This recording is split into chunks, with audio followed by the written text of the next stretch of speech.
I don't know if you guys have realised, but real estate agents are not the most trusted professionals going out there. And I was kind of curious about this to see, well, how trusted are we? And I went onto Google to have a look at what they said, and that's obviously a reliable source. And Reader's Digest came out with this article that looked at the top 50, or not top 50 professions, but the most common professions, and they ranked them in trustworthiness. And this is what they came up with. This is the top 10 here. So you've got the paramedics and the firefighters and the rescue volunteers. And everyone here you would expect to be here, right? But real estate agents aren't there. Now, if you start working down the list and you continue to go down the list, you go to the bottom 10%, the bottom 10 of the 50. And this is what we got. We started real estate agents here. Below that are call center staff, sex workers, insurance salespeople, politicians and door-to-door salespeople. So we're not the most trusted profession going around. And what I wanted to do when setting up Alexa Real Estate was to be able to try to, at least in my little corner of the world, just try to add a bit more respectability and do the right thing by my clients, right? Now, every real estate agent's going to tell you, if you ask them what they're like, they're going to say, well, they're honest, they have integrity, they're going to deliver the best possible service. But it doesn't mean anything, because it's just them speaking about themselves. What matters is what their clients actually say about them. And that's the most important thing. So to me, what I wanted to do in setting up Alexa Real Estate was to set something up that was going to be able to deliver something that was as good as I could possibly deliver. And to do that, what we had to do was go back to the basic fundamentals of what sales were and work from that position upwards, and from there build the systems to make something as good as we can make it. And I wrote this book here about 6-7 years ago, and in that book I had this little diagram. And it was a simple diagram, but I think it summarizes real estate to a T. And basically what it looks like is this. There are 3 key components to whenever you're going to sell a property. And these key components look like this. The first one is price. The next one is marketing. And the next one is a salesperson. And I'll explain what these are. So first of all, and the first thing to understand about pricing real estate is this. Unlike a Google share or a BHP share that might be worth $73.36 at any point in time, real estate doesn't have a price. It rather has a range of acceptable pricing that a market's prepared to pay at any point in time. And this is why getting pricing right is so important. When you put a property on the market, you get a list of price. It all starts with the appraisal. Now, the appraisal has to be done properly, and there's some good reasons for that. Now, when you do an appraisal and you're looking at a standard house, the kind of things you're going to be looking at are going to be, so on a standard house, will be the size of the house, size of the land, the age of the house, how many bedrooms, how many bathrooms, how many car parking spaces, has it been renovated or not, all of these things. And you look at that and you compare it to recent sales of similar houses, and you can formulate a price, okay? And these recent sales, and they have to be similar prices, the similar houses, are essentially a reflection of the psychology of the market, of what it's prepared to pay for that kind of house at that point in time. If you're looking at a development site, the complexity goes up a little more. You then start looking at zonings of the property, you start looking at frontages, you start looking at minimum lot sizes, slope of the blocks, you start looking at whether electricity poles are at the front of the house that are going to impede development, whether significant trees are going to impede development on the site or on the neighbour's property. There's a whole bunch of things to look at. 2 main reasons why this is important. First of all, it's important because once you set the price, what happens is by going through that appraisal, you go through all the factors that justify that price. So when someone walks through the door and they say, no, it's not worth that much, you can say, yeah, it's worth that much because of this and this reason. But the other reason about getting pricing right and doing the appraisal right is because of this. Whenever you put a property on the market, you always have this kind of thing happening.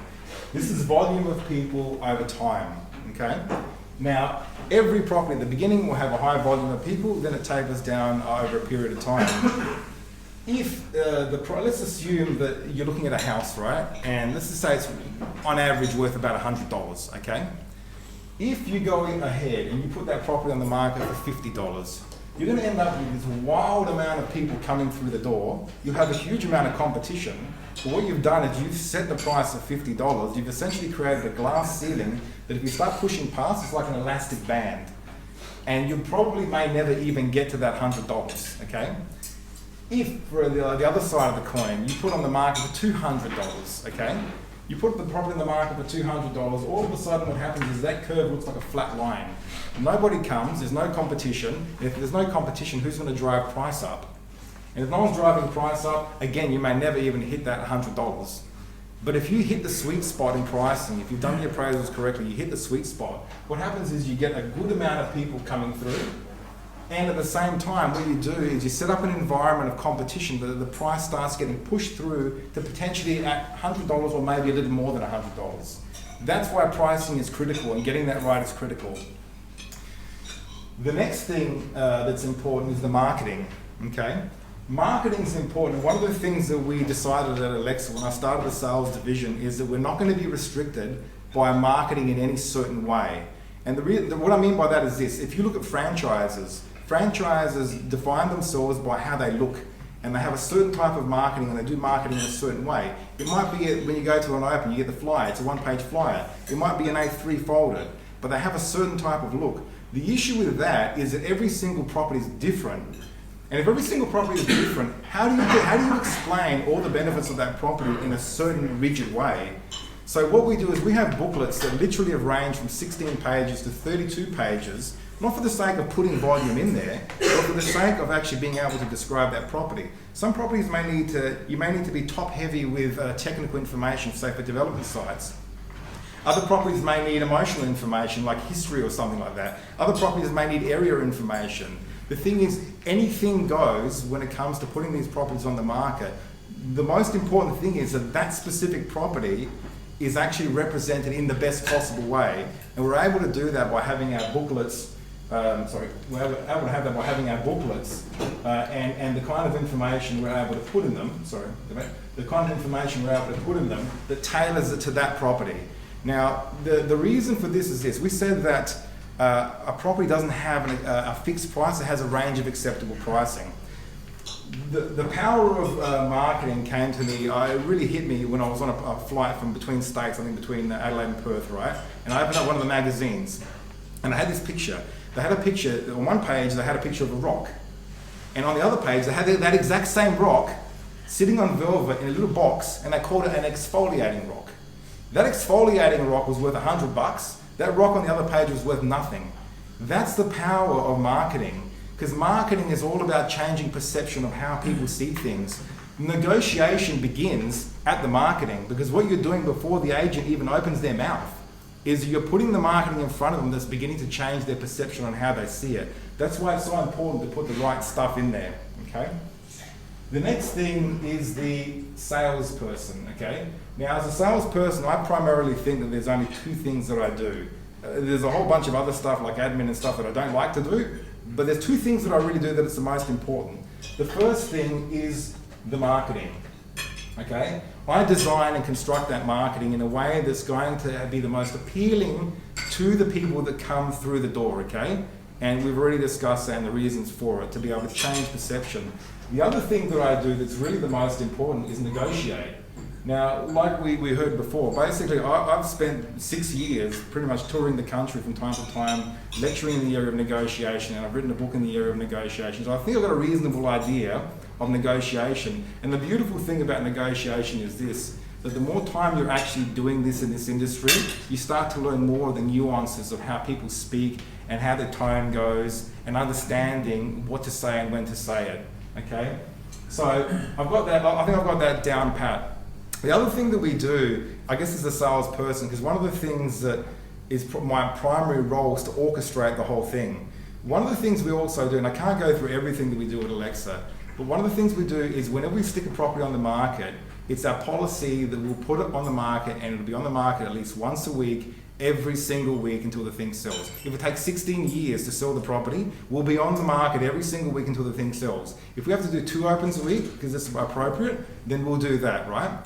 So the property will be consistently shown, okay? Now, and obviously once it's done, we'll call up the client, we'll tell them the feedback, we'll tell them how many people came through, send them reports, and we'll also follow up all these people. The point is this, why we do that, okay?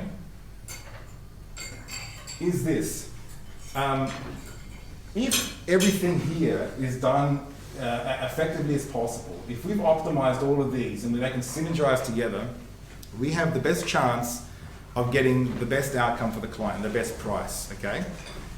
The thing is this, when you put a property on the market, there's no guarantee you're going to get the price that you want. And if you look at this, this triangle here, you might notice something. It might not be obvious, but I'll explain it. If there are two variables here that we can have complete control over, and one we can't. This here, we can have complete control over, the salesperson. How the salesperson performs, we can have complete control over. Our procedures, our processes, all of that, I've got complete control over. This marketing, the marketing never sees the light of day of the market until the client looks at it and says, that's as good as it can possibly be. We won't release it until they look at it and say, yep, that's spot on, right? The thing is this, if 6 weeks passes, 8 weeks passes, 12 weeks passes and it hasn't sold, and that's made constant. That's made constant as well because we can control these two things. There's only one variable left.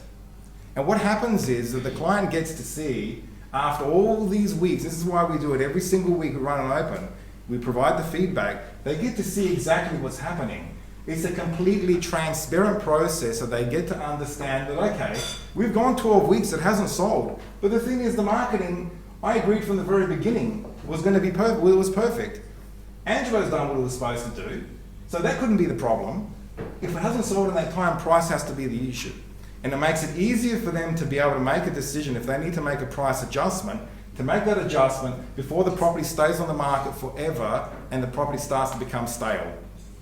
And this is why, these are some of the testimonials we've gotten. This is only a sample of them. Now, I can assure you that some of these testimonials that we've gotten are from clients that didn't get the price that they wanted, but in the end, they got a price they knew was the best possible price that they could have gotten, okay? And there are also a bunch of clients as well that we put, like that one there, and that one there, which we put on the market and they got well above what they expected to get. The point is this, the reason we consistently get these testimonials is because we've set the systems up in a way that are completely transparent and the clients know exactly what's happening. And there's not going to be any guessing at the end that if a price reduction needs to be done, is it because the marketing wasn't good? Was it because Angelo was sitting on his hands and doing nothing? It was because basically a price adjustment needs to be done. We had our best efforts in the beginning to try and figure what the price was. Unfortunately, in the end, the market didn't bear that. And now we have to make the appropriate adjustment. And the best price in the end for that property ultimately gets achieved. And that's pretty much how we run our system. And that's my talk. Thanks.